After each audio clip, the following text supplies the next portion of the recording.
نحمده ونصلي على رسوله الكريم أما بعد. قال الله تبارك وتعالى في القرآن المجيد والفرقان الحميد: أعوذ بالله من الشيطان الرجيم. بسم الله الرحمن الرحيم. وما خلقت الجن والإنس إلا ليعبدون. میرے محترم بزرگوں اور دوستو، اس آیت میں اللہ تبارک و تعالی نے ایک مقصد کو یاد دلایا ہے۔ لوگ یہاں اس دنیا میں صرف کھانے پینے یا پہننے یا عمارتیں بنانے یا پھر بینک بیلنس بڑھانے کو اپنا مقصد زندگی بنایا ہوا ہے، مگر یہ تو کوئی بات نہ ہوئی۔ دنیا کے اندر سارے ہی جانور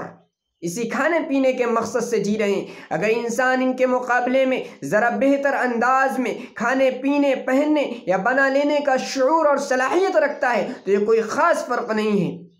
حقیقت یہ ہے کہ عام لوگ اپنے اصل مقصد حیات کا شعور نہیں رکھتے، بلکہ انہیں یہ بھی علم نہیں ہے کہ ہمیں پیدا کیوں کیا گیا ہے۔ اللہ کے رسول حضرت محمد صلی اللہ علیہ وسلم نے اور اللہ تبارک و تعالیٰ کی کتاب نے ہمیں بتلایا ہے کہ وَمَا خَلَقْتُ الْجِنَّ وَالْإِنسَ إِلَّا لِيَعْبُدُونَ، کہ ہم نے انسان اور جنات کو محض اپنی عبادت کے لیے پیدا کیا ہے۔ اس کائنات کی چھوٹی بڑی سب چیزیں، چاند، سورج، ستارے، ہوائیں، بادل، برسات، یہ پہاڑ، یہ جنگلات،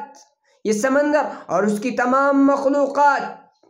سب تمہاری خدمت کے پابند ہیں اور تم صرف اللہ رب العزت کی عبادت کے لیے پیدا کیے گئے ہو۔ شاعر کہتا ہے: جانور پیدا ہوئے تیری وفا کے واسطے،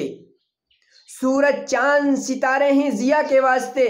کھیتیاں ہیں سرسبز تیری غذا کے واسطے، اور جہاں تیرے لیے ہے اور تو ہے خدا کے واسطے۔ محترم بزرگوں اور دوستو، اللہ تبارک و تعالی نے قرآن پاک میں پہلے پارے میں سورۃ البقرہ کے اندر آیت نمبر 21 میں جو حکم نازل فرمایا ہے: یا ایھا الناس اعبدوا ربکم الذی، اے اس زمین پر بسنے والے لوگوں سنو، تم اپنے رب کی عبادت کرو جس نے تم کو پیدا کیا ہے اور تم سے پہلے لوگوں کو پیدا کیا تھا تاکہ تم اس کی پکڑ سے بچ سکو۔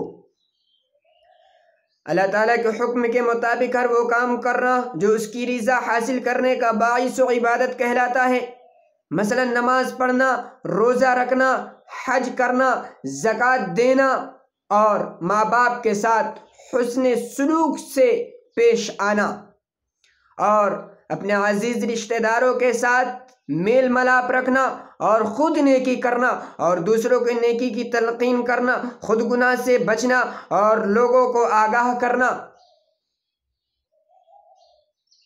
اور راستوں کو صاف رکھنا، اس میں کوئی اذیت کی چیزیں نہ پھینکنا کہ کسی دوسرے انسان کو تکلیف ہو، حتیٰ کہ گھر کے اندر پالتو جانور بھیڑ، بکری، بلی، مرغی وغیرہ ہو تو ان کے ساتھ بھی حسن سلوک کرنا، یہ بھی عبادت کا ایک حصہ ہے۔ اور ان اعمال میں لازمی شرط یہ ہے کہ یہ تمام کے تمام اعمال صرف اور صرف اللہ کے رسول صلی اللہ علیہ وسلم کے سنت کے مطابق ہوں اور خالص اللہ رب العزت کے لیے اور خالص اللہ رب العزت کی رضا حاصل کرنے کے لیے ہوں۔ ان میں سب سے پہلی چیز نماز ہے، اور وہ بھی پابندی کے ساتھ، جیسا کہ احادیث میں اس کی تفصیل آئی ہے، اور پھر مال کی زکوٰۃ ادا کرنا ہے، پھر رمضان کے روزے رکھنا ہے، اور اگر استطاعت ہو تو حج کرنا ہے۔ اگر کوئی انسان مسلمان ہونے کا دعویٰ کرے لیکن وہ اللہ تعالیٰ کی عبادت نہ کرے اور اپنی من مرضی زندگی گزارے تو وہ مسلمان نہیں ہو سکتا ہے۔ اور اسی طرح اگر کوئی اللہ تبارک و تعالیٰ کے ساتھ شریک ٹھہرائے تو مشرک ہو جاتا ہے، جیسا کہ عرب کے لوگ لات و منات وغیرہ کی پوجا کرتے تھے، ان سے دعائیں مانگتے تھے، ان سے مدد چاہتے تھے، ان سے امیدیں رکھتے تھے، ان سے ڈرتے تھے، ان کے نام کی نظر و نیاز کرتے تھے۔ لیکن رسول اللہ صلی اللہ علیہ وسلم نے ان کو بتلایا کہ انسان تو اشرف المخلوقات ہے، اس کا سر صرف اور صرف اللہ رب العزت کے سامنے ہی جھکنے کے قابل ہے، اس کے علاوہ کسی کے سامنے جھکنے کے قابل نہیں ہے۔ دعائیں وہی سنتا ہے، پوری بھی وہی کرتا ہے، اسی سے امیدیں رکھنی چاہیے، اسی پر بھروسہ کرنا چاہیے، اسی سے ڈرنا چاہیے۔ وہ جس کے لیے چاہے رزق کو کشادہ کر دے اور جس کے لیے چاہے رزق کو تنگ کر دے، اس سے کوئی پوچھنے والا نہیں۔ اور یہ حکم صرف مسلمانوں ہی کے لیے نہیں بلکہ دنیا کے تمام انسانوں کو دیا گیا ہے کہ یا ایھا الناس، اے لوگو سنو، اپنے رب کی عبادت کرو جس نے تم کو پیدا کیا ہے اور تم سے پہلے لوگوں کو پیدا کیا تھا تاکہ تم اس کی پکڑ سے بچ سکو۔ اور جو بھی انسان اللہ تعالیٰ کے ساتھ کسی اور کو شریک ٹھہراتا ہے تو مشرک بن جاتا ہے، اور مشرک کسی طرح بھی اللہ تعالیٰ کی طرف سے تائید و نصرت اور محبت حاصل نہیں کر سکتا ہے، اور اس کے تمام اعمال اکارت چلے جاتے ہیں۔ اللہ تبارک و تعالیٰ فرماتا ہے انہ لا يحب الکافرین، کہ وہ کافروں سے محبت ہرگز نہیں کرتا ہے، ہرگز محبت کافروں سے نہیں رکھتا ہے۔ شاعر کہتا ہے بتوں سے تجھ کو امیدیں خدا سے نہ امیدی، بتوں سے تجھ کو امیدیں خدا سے نہ امیدی، مجھے بتا تو صحیح اور کافری کیا ہے۔ تو کافروں کے تمام اعمال اکارت چلے جاتے ہیں، بیکار چلے جاتے ہیں۔ تو اللہ رب العزت نے جس مقصد کے لیے ہمیں اس دنیا میں بھیجا ہے، اس مقصد کو اگر ہم پورا کرتے ہیں اور اللہ تعالیٰ کے حکم کے مطابق زندگی گزارتے ہیں تو ہاں ہم انسان ہیں۔ اور اگر اللہ رب العزت کے مطابق، اللہ رب العزت کے حکم کے مطابق ہم زندگی نہیں گزارتے ہیں تو ہم مسلمان نہیں ہیں، نہ ہی انسان کے قابل ہیں، کیونکہ اللہ تبارک و تعالیٰ نے ہم کو دل دیا ہے، سمجھنے کی صلاحیت دی ہے۔ اگر ہمارے علاوہ کسی پہاڑ کو سمجھنے کی صلاحیت دیتا اور چلنے کی صلاحیت دیتا تو آج ہم چور چور ہو جاتے۔